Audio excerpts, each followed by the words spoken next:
사람은 무엇 때문에 자살을 할까요? 삶의 회의, 질병의 고통, 가난의 연속, 희망이 보이지 않는 고단한 생활, 가족 사이의 갈등, 부부 갈등, 자식과의 갈등, 사회적 고립 등등의 다양한 문제로 인하여 죽음을 선택할 수도 있습니다. 그러나 여기서 무엇보다 중요한 것은 운명이라는 것입니다.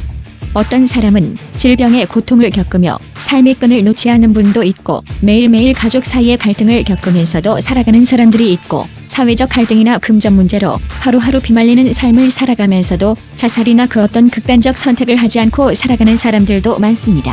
그런데 별것도 아닌 문제로 자살을 하고 아무런 문제가 없는데 극단적인 선택을 하는 분들도 많습니다. 중요한 것은 가족 중에 자살이나 사고로 돌아가신 분이 있었다면 가족 중에 누군가는 또다시 극단적인 선택을 할 수도 있습니다. 돌아가신 부모나 조상 중에 그런 분들이 있는 경우도 마찬가지이므로 꼭 살펴보아야 합니다. 그러나 이런 문제로 돌아가신 분이 있었지만 너무 오래되어서 잘 알지 못하는 경우가 더 많습니다. 그리고 가장 중요한 것은 조상이 신을 모셨거나 신병으로 돌아가신 분이 있는 경우에 자손들이 극단적인 선택을 하는 경우가 가장 많은 것 같습니다. 인송원에서는 이런 문제의 원인을 찾아서 처방하고 있는데 벌써 9년째 접어들고 있습니다. 이러한 여러가지 나쁜 현상을 미리 처방하지 않으면 문제가 생긴 후에는 후회하고 자책하게 되는 경우가 많습니다. 몇 개월 전의 일입니다. 60대 여성분이 자식 문제로 멀리서 찾아오셨는데 이것저것 진단을 해보니 돌아가신 분 중에 신을 모셨던 분이 있었습니다. 그래서 가족 중에 누군가 신병으로 많은 고통을 겪는 분이 있지 않느냐고 물으니 동생의 몸이 많이 아프다고 했습니다.